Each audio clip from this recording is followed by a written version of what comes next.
There's only 4 words. This one's for John. This one's for Pat.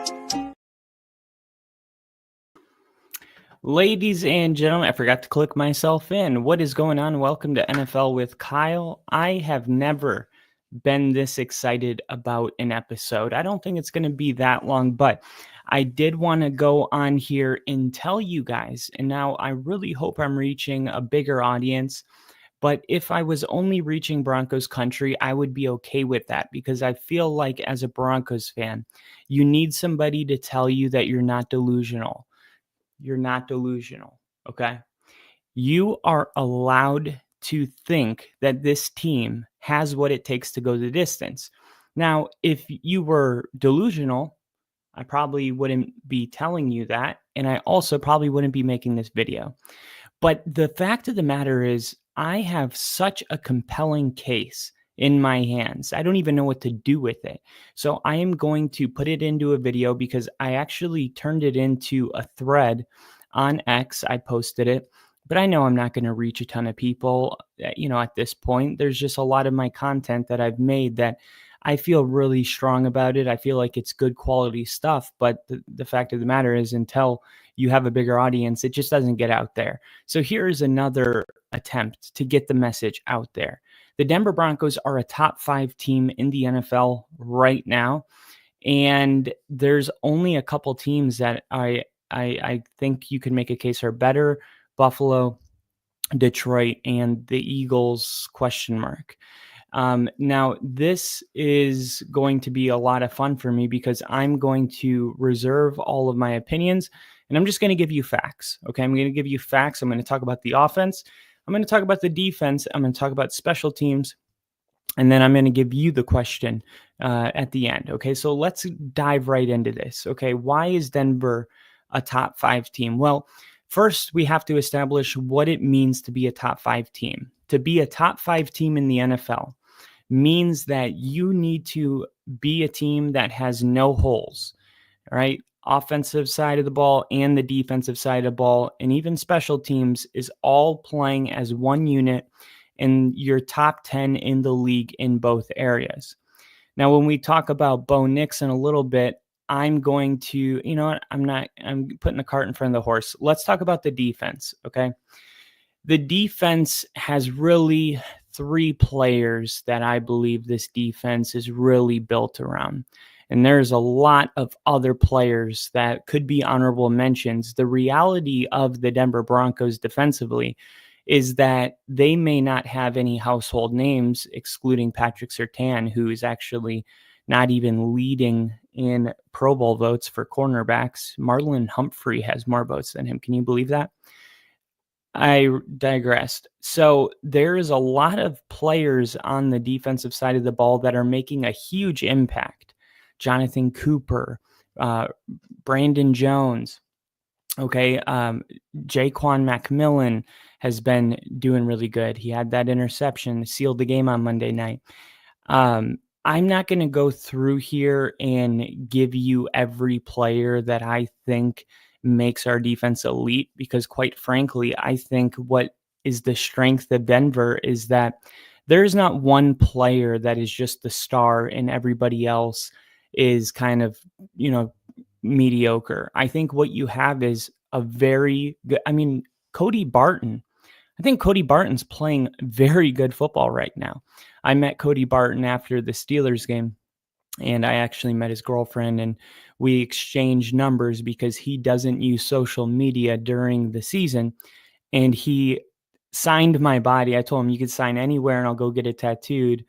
And I had a couple twisted T's and whatnot, but he ends up signing my nipple, you guys. so we will always have a certain bond there. But Cody Barton has been really good this season, thank God, right? Jonah Ellis has been good when called upon. There's just a lot of guys on this team that you're like, man, they play hungry. They run fast. Like there was a play that stands out where I think it was a check down to the running back. Jameis Winston checked it down, and there was like 7 yards of open grass. It looked like a clear first down. In a matter of seconds, the Broncos had swarmed and closed the gap between the empty space, and they're tackling really well this year. The one guy that's swarming better than anybody when it comes to just flying to the ball is Riley Moss. And you could tell that his absence was a serious problem last week. Now, I don't think it's that big of a problem, 500 passing yards type of a problem. But make no mistake about it. That is something that we need, right? We need Riley Moss back. That is not like he's one of these guys. He's playing at a high enough level to honestly say that he is one of those guys that you have Surtain on one side and they have to throw it to the other side, but he's not one of those guys that you can just pick on because he's not Surtain. Like he's made a real name for himself. Going into the season, PFF, they did a preview of the Broncos Seahawks game, and it was a famous video. You might have seen it, but she said, Tyler Lockett is going against a white corner. That's my analysis. Tyler Lockett's going against a white corner. And I'm like, well, what's the big deal about him being white? I mean, he ran a 4.4 40-yard dash. He's obviously a hell of a ball player if he's being drafted, because everybody knows that, like those comments, there's biases. And even if there's not verbal upfront biases, there's certainly subconscious biases about white guys playing that position on the field. And yet he was drafted. So I feel like the fact that he had put himself in that position was like, well, let's just like stop with the white stuff, because obviously most people that say that are referring to speed. But Riley Moss is faster than a lot of black corners. So it's just a mute point. But Riley Moss comes into this season and he's like, oh, you guys don't know who I am? You're going to know who I am by the end of this year. And I think it was week 3, maybe week 4 against the Raiders where he had his first interception. And I was just thinking, man, Denver really might have 2 Pro Bowl corners. But, the reality is Denver, and I ended my thread on X with this statement. I was like, Denver doesn't have a ton of household names right now. And I said, but by the time that they do, you'll be late to the party. And that's the fact, right? Denver's a top 5 team right now. But most people are just, like my brother with fantasy football. Like he's always 2 years behind, right? He's like always trying to draft guys that were really good 2 years ago. And he has no idea about the rookies that have come into the league. Denver is like the fresh blood in the NFL right now. They're the new team. And a lot of people, I mean, think about it. If you got a 20-year-old kid, he honestly, like, what's the first football game you remember? For me, it was, and I was watching Bronco games since I was 5 years old. But when I really received consciousness, I was 10 years old watching the Broncos Patriots play in the AFC divisional round when Champ Bailey returned that interception 99 yards. So that's when I first remembered football. So if you have a 10-year-old, this guy's 20 years old now, and Denver's been crappy his whole life, never even made the playoffs. It's going to take a little while for guys like that to come around to the Broncos, all right? They're not going to just believe immediately. So, but my point of saying all this is Denver is a top 5 team right now, but there's going to be a large portion that are like, I'll see it when I believe it. But by the time you see it, you're late. I'm predicting it before we see it because I'm going to tell you why Denver's a top 10 team. All right. So it starts with these core players on defense, a lot of great other guys, of course, but Zach Allen, I'm going to start with. Zach Allen right now is leading the NFL as an interior defensive lineman for most quarterback pressures. He has 49 quarterback pressures. Okay. The guy right underneath him with 47, you might know him, Chris Jones for Kansas City, the undisputed best defensive lineman in the NFL right now. Yeah, Zach Allen has more. Okay, Zach Allen has the most in the league. Okay, so let me just start with that. Okay, you have guys like Zach Allen that if you said that name at work, people would say, who? If you said Denver's a top 5 team, I mean, look at Zach Allen. They would be like, who? And it's like, you know what? That says more about you than it does me or the Broncos. Because any guy that's leading the NFL, any guy that's above Chris Jones, you should probably know his name. But they don't. Zach Allen's just one of my core players. And by the way, he said he was planning a trip on the bye week. In the beginning of the season, the players were going to take a vacation. And then they got together and said, you know what? I think a week on the couch and just rehabbing our bodies is the best thing for us right now.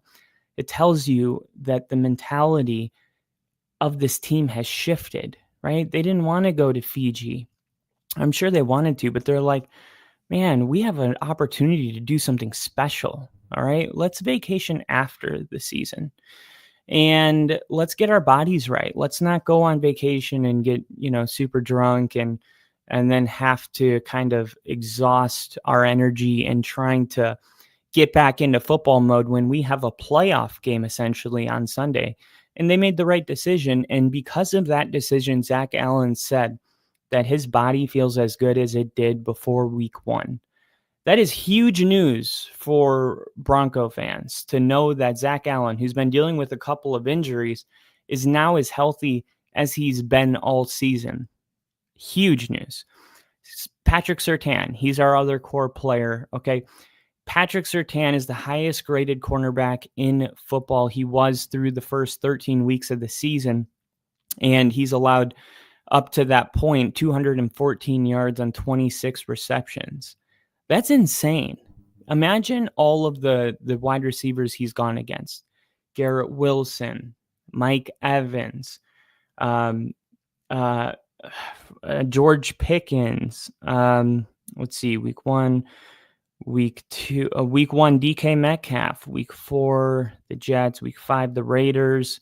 Devontae Adams didn't play in that game. Week 6 was, I believe, the Panthers, and he went against Xavier Legette, and he actually had a touchdown on the opening drive of that game, but then nothing for the rest of the game. And then we had the Chargers, and that was like just a bad game for us, whatever.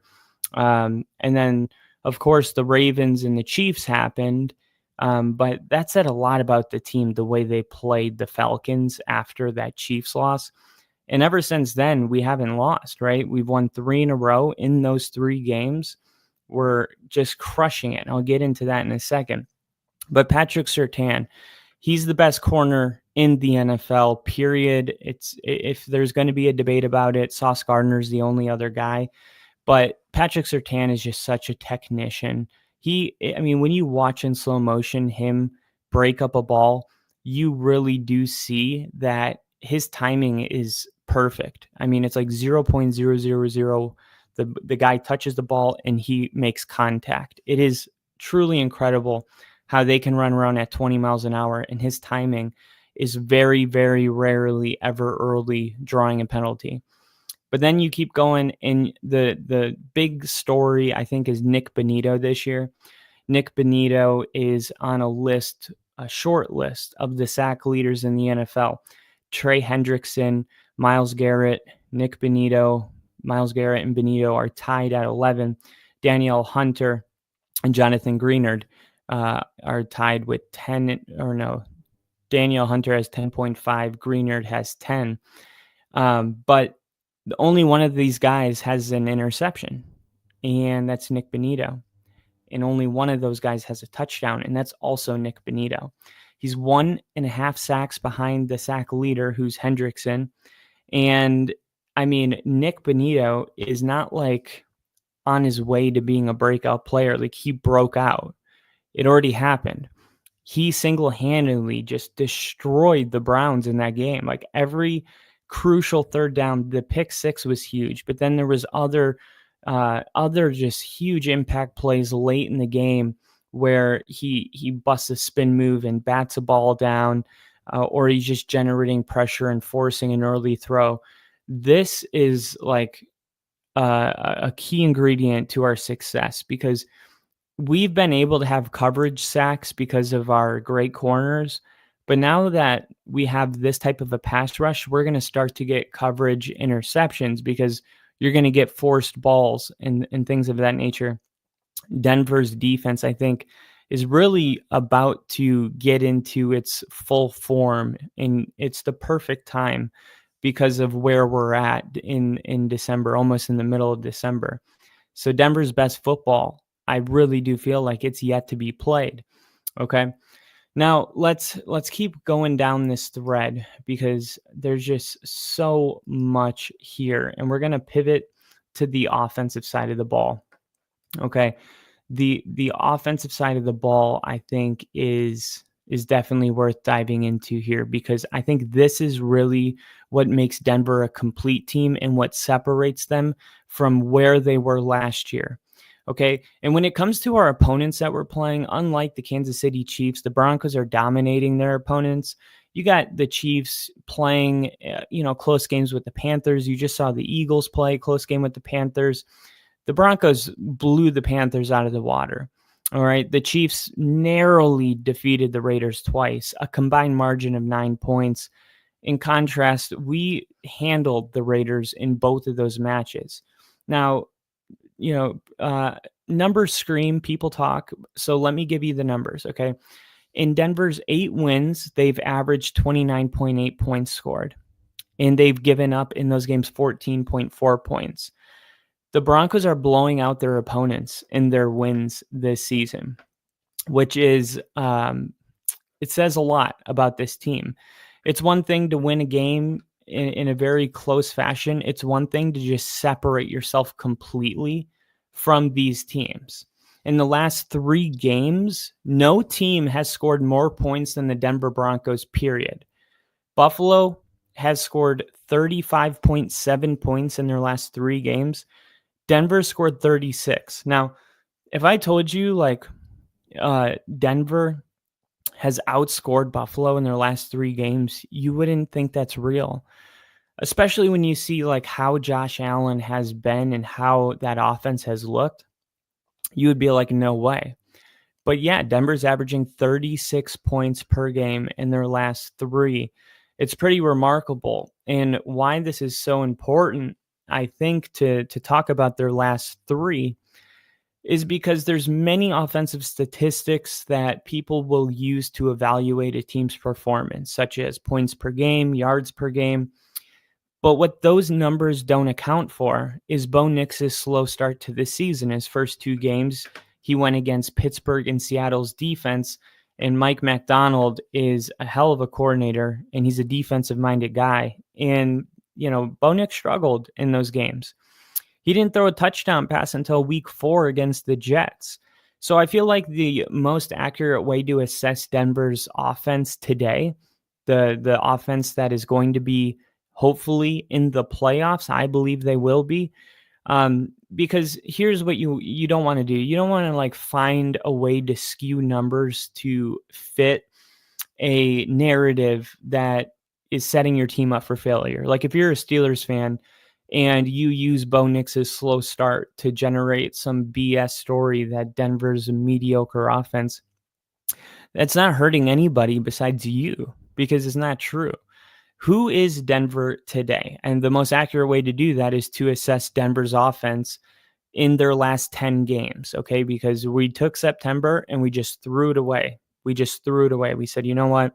That's not who they were. Well, that is who they were, but that's not who they are today. So let's look at their last 10 games. In the last 10 games, the Denver Broncos are actually 9th in points per game, okay? They are 0.01 points away from the Vikings. The Vikings are getting 25.4 points per game. The Broncos are getting 25.3. So it's Bucks, Commanders, Bengals, Bills, Packers, Eagles, Steelers, Vikings, Broncos, and Rams. Those are your top 10 teams in points per game in the last 10. Because I feel like everybody has agreed that the defensive side of the ball for Denver is elite, but not many people are thinking that the Broncos offense is better than mediocre. I don't think people think it sucks, but they're not thinking it's top 10 by any means. But that's what the numbers are. In the last 10 games, Denver is scoring a top 10 amount of points per game. Bo Nix, in his last 10 games, ranks 8th in the league for passing touchdowns with 17. Joe Burrow has had 28, Lamar Jackson 26, Jared Goff, Baker Mayfield both with 22. Sam Darnold has 20, Jordan Love 19, and Stafford and Bo Nix are tied with 17. That's crazy, right? 17 touchdown passes in his last 10 games. Okay. The Broncos are tied with Buffalo. Now, I talked about the Denver beating their teams bad. Okay. Another team that's been doing that all year is Buffalo, the Commanders, the Eagles. So look at this. The Broncos are 4th in point differential in their last 10 games. If you take Denver's last 10 games and do the point differential, the Broncos are tied with Buffalo. Are you kidding me? We're tied with Buffalo. I mean, everybody knows Buffalo is the best team in the AFC, and then here we are tied with Buffalo in a lot of these categories. I mean, Bo Nix was 8th in touchdown passes in his last 10. Josh Allen's been incredible, but he's not on that list. And don't get me wrong, like Josh Allen is the best quarterback in football right now. I'm just trying to make a point that for the amount of national exposure that Denver hasn't gotten, it makes sense that there's a lot of people that think this is a mediocre offense because the first quarter of the season was a very slow start and people were just kind of checked out. And it was going to take a really good performance after a really good performance after a really good performance for the media to change their position. But we have done that, and it's time for them to change their position. Okay. Denver's last 10 games, Bo Nix is 11th in completions. Okay. And you might be sitting there thinking, okay, well, why don't you tell me where he ranks in attempts? Because of course you can lead the NFL in completions if you have, the most attempts in the league. Bo Nix is 10th in attempts and 11th in completions. So it's not because he's throwing the ball a ton. Okay. That's not the case. And what's interesting is Joe Burrow, Patrick Mahomes are 1 and 2, and they're both 1 and 2 in attempts as well and completions. So it stayed pretty true to the numbers there. Bo Nix is ranked 21st with an average completion of 7 yards. And I wanted to point this out and be very intentional about this because a lot of people, when Bo Nix was being drafted, said that he is going to be the check down king. He's just going to check it down and do what he did at Oregon. But Sean Payton said that when he was actually evaluating Bo Nix, he told his scout team to throw away all of the passes that were 10 yards or less. I believe it was 10 yards. Essentially, he wanted to see Bo Nix throw it down the field. He didn't want to see the short throws. And oddly enough, Bo Nix was first in college football in throws down the field as well. So I'm not really sure why that narrative came out. Just because you throw the ball short doesn't mean that you also don't throw it long. And that's what I wanted to bring up here. Okay. Because Bo Nix is 21st, his average completion 7 yards. But in this case, two things are true. Okay. The 7 yards per attempt or per completion is largely due to Sean calling high success rate passes on early downs. You notice that he wants to run these pass plays that are really a run play to get 2, 3, 4 yards on first down, get the ball out of his hands quick. And because Bo Nix has incredible short ball accuracy. I mean, he really excels at being accurate in the short distance throws, because when you throw a deep ball, it's very easy to kind of hide the quarterback's deficiencies as a receiver. You can speed up, you can kind of slow down. But if it's a 7-yard throw and it needs to be on the left shoulder, there's really no room to mess that up. You can either make that throw or you can't. And Bo Nix is incredibly accurate. And everybody knew that going into the season, but they just didn't really talk about his deep ball. So two things can be true. Bo can have his average lowered because he excels at short passing accuracy, but don't get it twisted. Bo Nix leads the NFL right now in completions on 20-yard throws this year. Bo Nix has 23 completions, 20 yards or more. That's the top of the NFL. There's nobody with more. So next time somebody tells you that Bo Nix is a check down king, keep in mind that that Bo Nix leads the NFL in deep balls as well, 20-plus yard throws. And there's already a comment right here. LMFAO, yeah, the Broncos are top 5 in Trump won in 2020. Get a fucking clue. Nix is the check down king. This is a great example of what I'm talking about. All right. So this is, I don't know where it comes from. I feel like a lot of it's the media, but it's just not true. It's one thing to have an opinion on a guy. It's another thing to say something that is blatantly false. And that's why I bring this up, right? It was perfect timing. Thank you, Robert, for that comment. So now we talked about Nix a little bit. We talked about the defense. Now let's talk about the offensive line. The offensive line has been elite. Garrett Bowles, Ben Powers, Luke Wattenberg, Quinn Martinez, and Mike McGlinchey have all been awesome. The Broncos rank number 1 in the NFL in pass block win rate. And Bo Nix is being pressured only on 28% of his dropbacks. That's the 5th lowest rate in the NFL. And PFF actually has the Broncos offensive line ranked right now as the 2nd best in the NFL. Okay. It's pretty incredible. They didn't give up a single sack against Cleveland, and we know Myles Garrett is an animal. But they also surrendered only 5 pressures in that game on 36 plays, which led to a 93.1 PFF pass blocking efficiency rating that ranks 7th among offensive linemen. So that's crazy. That is just crazy, because you look at this team and you're like, man, this seems like a very complete team. You got the young quarterback playing out of this world. You got the defense, solidified. You got one of the best, if not arguably the best offensive line in the league. And now here's the thing. When the pressure does get home on the offensive line, this is what happens when the pressure does get home on the offensive line. I'm going to share my screen with you really quick. This is my post here on X. So this right here, this is what happens when the pressure does get home.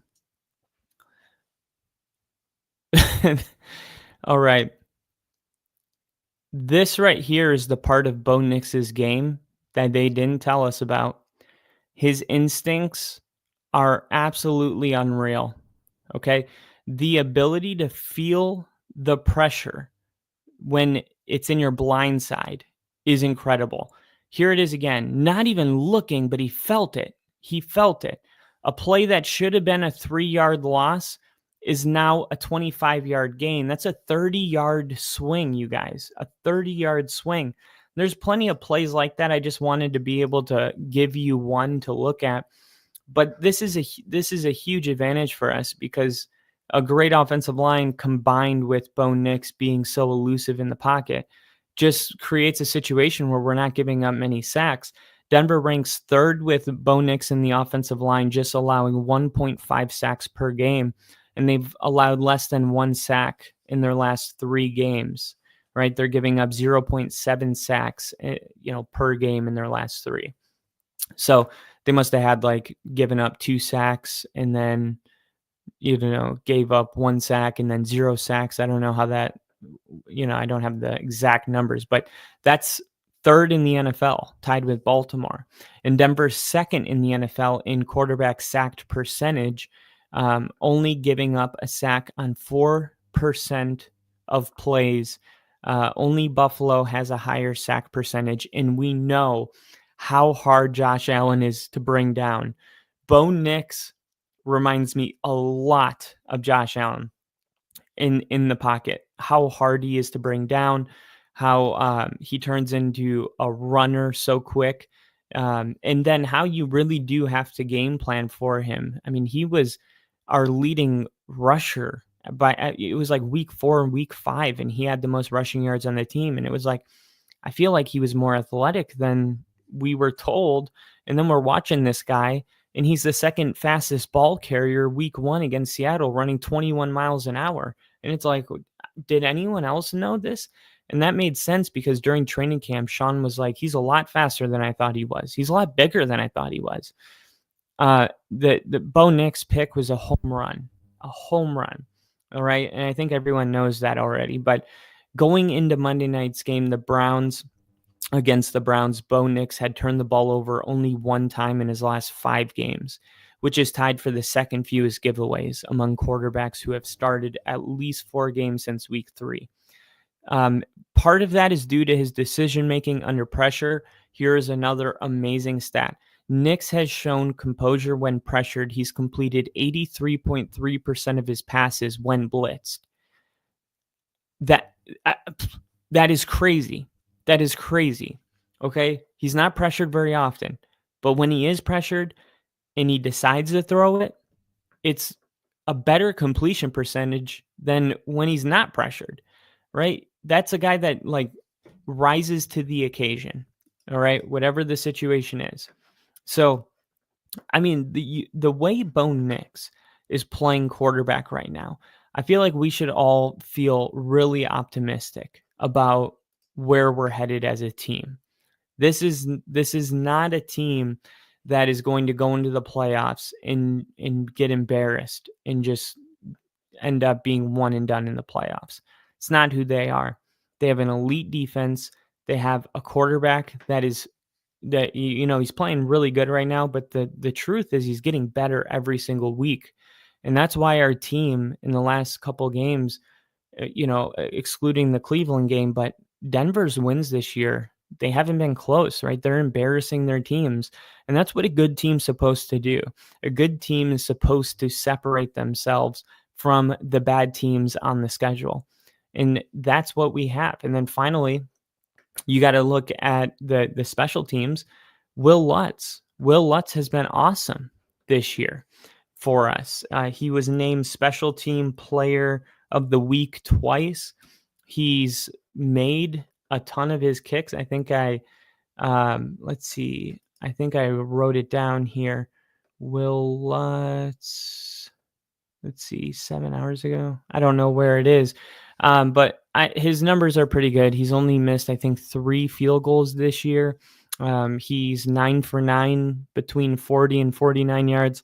He had 2 misses between 50 and 59 yards. And then he had 1 miss between, I think it was 20 and 30 yards. But he's making 90% of his kicks this year. Okay. And he's had multiple games where he went 5 for 5. I think multiple. It might have been 4 for 4 in one of them, but he had one game where he went 5 for 5. And, that's really important. You just ask a Bears fan or no, just a Bears fan. Just ask them. It's really important. Or a Cowboys fan. Remember when their kicker missed 5 extra points in the playoffs against the Bucks in 2021 or maybe 22? I think it was 2022. But yeah, I mean, you look at this team from top to bottom, strong defense, playmakers all around, young, hungry, a quarterback that wants to win. Vele has really emerged as the number 2 wide receiver in that system. And I'm just sitting here why do people still think that we're a mediocre team.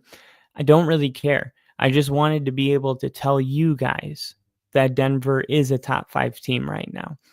The numbers back it up. We're scoring more points than anybody in the league. We're beating our opponents by more points than 98% of teams in the league. They should be 9-4 right now, but shoulda, coulda, woulda. They got the field goal blocked in Kansas City. But if you look at the playoff picture and the way I'm fearful that it's going to pan out is Denver, if they don't win out, they're going to end up playing Baltimore, I think. Because I know a lot of people are like, yeah, the Steelers are going to win that division. I'm not sure about it. The fact of the matter is the Steelers have to play the Eagles and then the Ravens and the Chiefs, okay? And then they play the Browns. But I mean, if they go 1-3 in their final 4 and lose those 3 tough games, and Baltimore wins out and they have a much easier schedule, I think their hardest game is against Houston, then they would end up having a better record by 1 game than Pittsburgh. And if we were the seventh seed, we would end up, that would be, if we were the 7, we'd play Buffalo. If we were the 6, we would have to play Baltimore. Okay. Now, if Steelers win a couple games, I'm okay with playing the Steelers in the first round, but I would much rather play the Steelers than the Ravens. Okay. But if Denver wins out the rest of their games, beat the Chiefs week 18, beat the Bengals, and then handle business against the Colts and Chargers, those are the games coming up. If they do that, then Denver would be the 5th seed. And then they would be able to play Houston and let, Pittsburgh and Baltimore play themselves. And then the Chargers would probably get knocked out by Buffalo. And then in that case, in that scenario, it's interesting because then the Chiefs would end up playing the lowest remaining seed, which would probably be the Broncos, because I think the Chargers would lose. There goes the 7. The Steelers would lose to the Ravens. There goes the 6. And then we play the Chiefs, which I would rather play the Chiefs. Okay, so Denver, I feel like the most likely scenario is that Denver's going to play the Steelers. This is what I'm hoping for. We're going to play, either we win out and play the Texans, or we win, 3 of our last 4, but Pittsburgh wins, at least 2 of their last 4, and then they end up winning that division, because then we would play Pittsburgh as the 5 or as the 6 seed. Okay. But those are the best cases scenario. If we stay a 7 seed, I don't like us going into Buffalo to open up the playoffs. I just don't. But I think those are the sweet spots for us. We beat Pittsburgh, and then we beat Kansas City, and then all of a sudden we're in the AFC Championship game, and everybody's going to be like, how in the world did this happen? Well, the numbers have been telling you all season long that Denver was this team. All right, maybe not all season long, but since October, the month we just had in November, and now this is it, the final stretch. If Denver can make the same improvements that they've made from September to October, from October to November, and they can do that in December, Denver is going to be a team that goes to the AFC Championship game. Unless there's some crazy weather conditions that just makes a game really weird. And now here's the thing. If Denver did go to the AFC Championship game, anything could happen. Anything could happen. I mean, it's the playoffs. Sean Payton, Bo Nix, this defense. And guess what?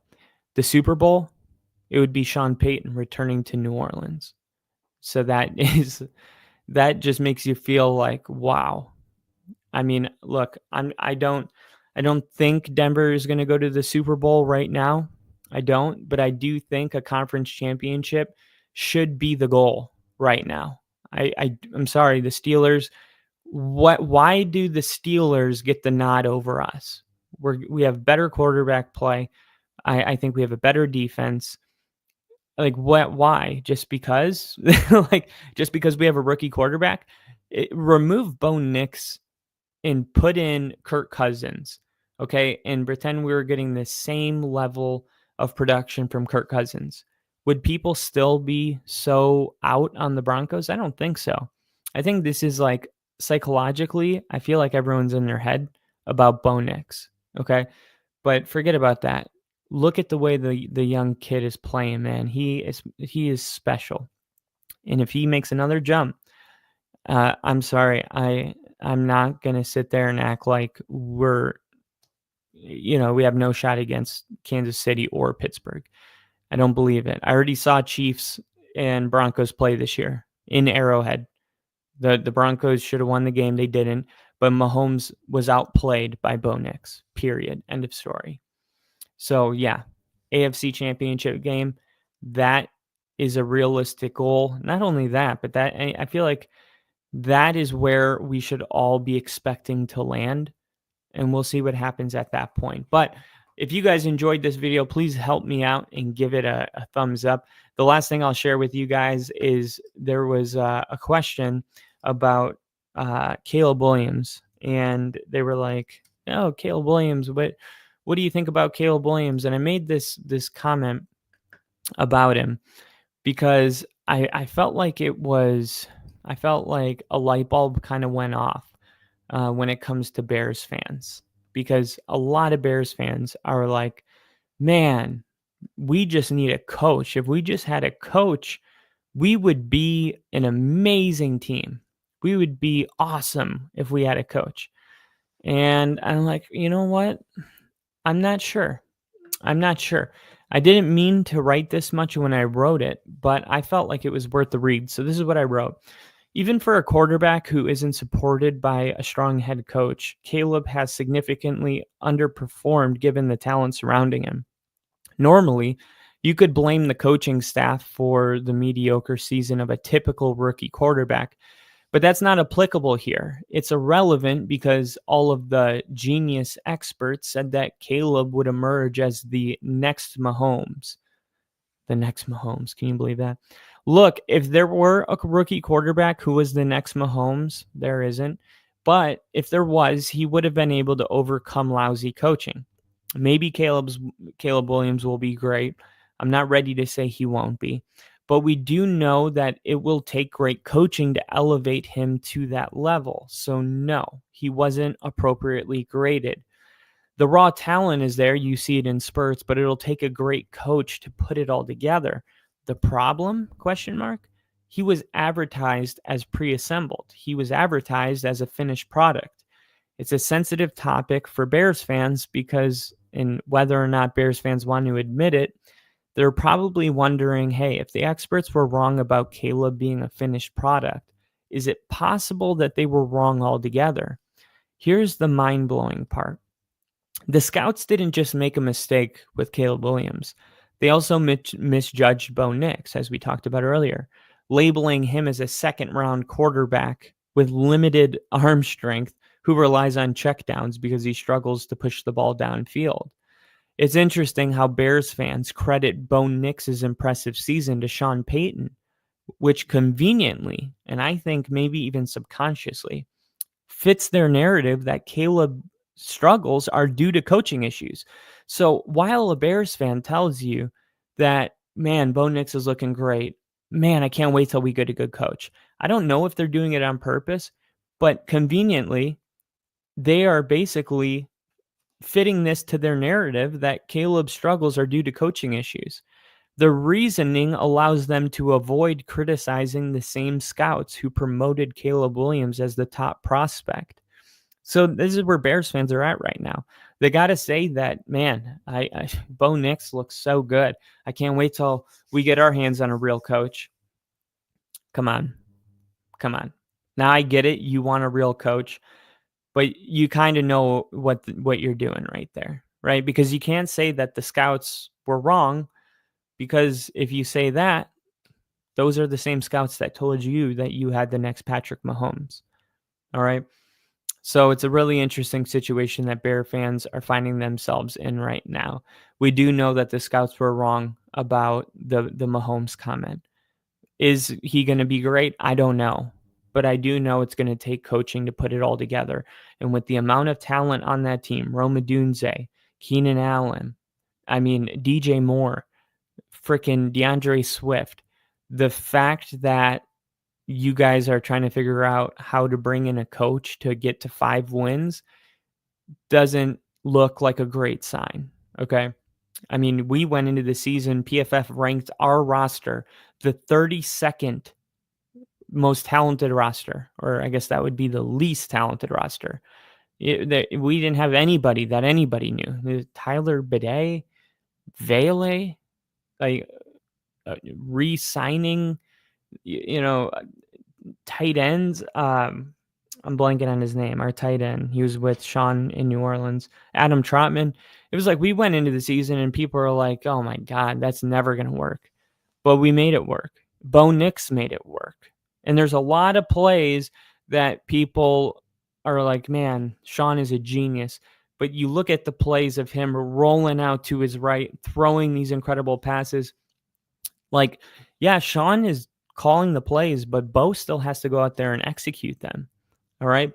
So I feel like it's kind of like a very passive way to take a little credibility from Bo and keep it about Caleb instead of just being like, yeah, Bo Nix, he might be the best quarterback in this year's draft class, but they're not ready to say that.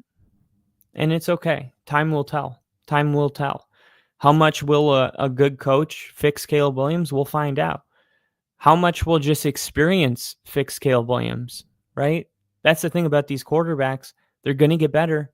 And that's what I'm trying to tell everyone about Bo Nix. Like, Nick Wright, who's a Chiefs fan, he keeps saying Bo Nix has hit his ceiling. Because what? Because he's 24 years old? Like what? You quarterbacks don't get better after 24? I'm sorry, but the amount of exposure that he's getting this season, why should I believe that he's just suddenly hit his ceiling and it's over? Right? I feel like if that were true, Bo Nix would have gotten just a teeny bit better, because I feel like your trajectory as a quarterback, you're like getting better, you're going way up, and then as you get to the top, you're just making these incremental improvements. All right. And once you're at that level, it's like Josh Allen, right? He's there. Josh Allen's there. All right. Mahomes, right? They've already hit their peak, but yeah, maybe they can even get better at reading defenses and stuff like that, but they're going to be tiny improvements.